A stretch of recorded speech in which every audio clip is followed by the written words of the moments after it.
दिखने में सारे पानी एक ही जैसे हैं। आप चाहे टैप वाटर ले लें, आप बिस्लरी का पानी ले लें, आप सोडा वाटर ले लें, अगर आप इन पानी आप देखेंगे, करीब से देखिए, दूर से देखिए, ये सारे पानी दिखने में एक ही जैसे हैं। आपको इसमें किसी भी प्रकार की कोई भिन्नता है, कोई ऐसी प्रॉपर्टी नहीं मिलेगी जिससे पता पड़े कि ये बिस्लरी का पानी है, ये नल का पानी है, ये बोरिंग का पानी है। इस प्रकार की आपको आप डिफ्रेंशिएट पानी को नहीं कर सकते। तो फिर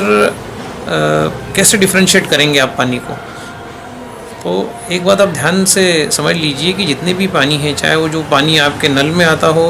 म्यूनिसिपल कॉरपोरेशन जो देता हो, या आपके जो बोरवेल हो, आपके घर में कुआं हो उसका पानी हो, या आपके आरओ का पानी हो, आपने कोई आरओ घर में लगा रखा हो तो, या फिर वो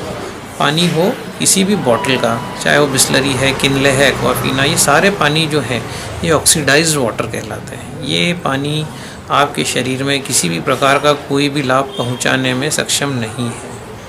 और जो हम आयोनाइज्ड वाटर की बात करते हैं, जिसको हम कहते हैं कि आयोनाइज्ड वाटर है, इलेक्ट्रोलाइज्ड वाटर है, तो ये पानी भी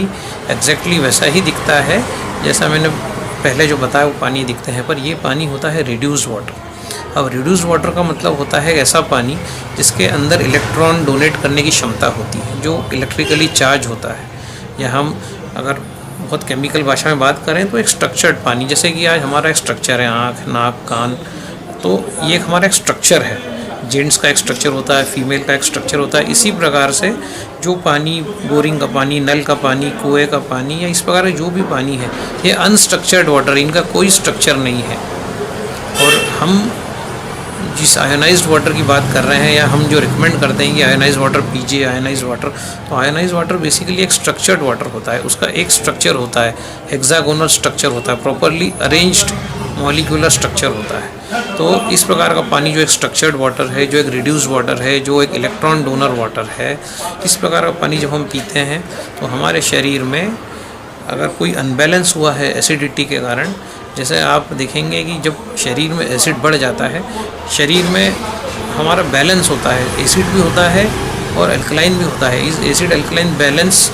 का जो रिएक्शन है उसको न्यूट्रलाइजेशन रिएक्शन कहते हैं। तो हमारे शरीर में अगर ये दोनों बैलेंस्ड हैं तो इसको हम कहते हैं होमोस्टेसिस, मतलब हमारी बॉडी में एक बैलेंस, एक संतुलन है एसिड और अल्कलाइन के बीच में। पर जब ये संतुलन डिस्टर्ब होता है, जब हमारी बॉडी में एसिड बढ़ जाता है, तो वहाँ भयंकर रोग आते हैं। जैसे अगर आपका एसिड बढ़ जाएगा तो आपको थायराइड हो जाएगा, एसिड बढ़ने से आपको कॉन्स्टिपेशन होगा, एसिड बढ़ने से आपको अल्सरेटिव कोलाइटिस होगा,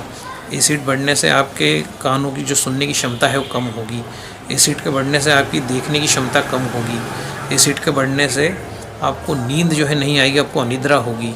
एसिड के बढ़ने से आपको सर दर्द होगा, माइग्रेन होगा, एसिड के बढ़ने से आपके दांतों में दर्द होगा, दांत मसूड़े दर्द करेंगे, एसिड के बढ़ने से आपके जॉइंट्स में सूजन आ जाएगी, एसिड के बढ़ने से आपको गैसेस होंगे। तो जब जब एसिड बड़ा है, अगर एक निश्चित अमाउंट में है, एसिड की भी ज़रूरत है बॉडी को।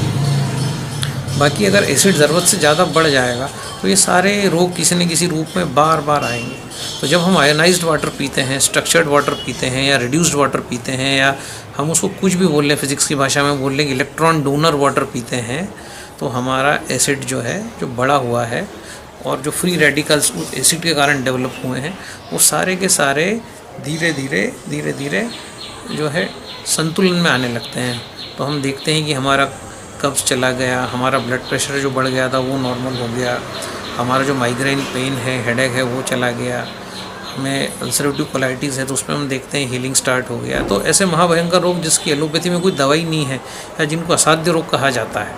इस प्रकार के रोग जिनकी कोई मेडिसिन नहीं बनी है, सिर्फ आप जब तक जिंदा है मेडिसिन खाना पड़ेगी, इस प्रकार के रोग सिर्फ एसिड को अगर रिड्यूस कर दिया जाए बॉडी में तो चुटकी में गायब हो जाते हैं। और ये काम करता है हमारा आयोनाइज्ड वाटर, क्योंकि वो आयोनाइज्ड है, वो रिड्यूस्ड वाटर है, वो आपका इलेक्ट्रॉन डोनर है, तो वो बॉडी में क्षार, जिसको हम कहते हैं एल्कलिनिटी, को बढ़ाता है। और जैसे जैसे एल्कलिनिटी बढ़ती है वैसे वैसे आपका थायराइड जो है वो नॉर्मल होने लगेगा, ब्लड प्रेशर आपका नॉर्मल होने लगेगा, माइग्रेन का दर्द जो है वो चला जाएगा, आपका सर्वाइकल स्पॉन्डिलाइटिस हो, रीढ़ की हड्डी में गैप हो, स्पाइन में क्रैक हो, ये सारी चीज़ें जो एसिडिटी के कारण आपकी अनबैलेंस हुई है, ये धीरे धीरे सारी बैलेंस होने लगती हैं। और जैसी बॉडी का होमोस्टेसिस स्टेज जो है वो बॉडी मेंटेन करने लग जाती है, तो आप देखेंगे ये सारे महाभयंकर रोग कुछ ही महीनों में छूमंतर हो जाते हैं। धन्यवाद।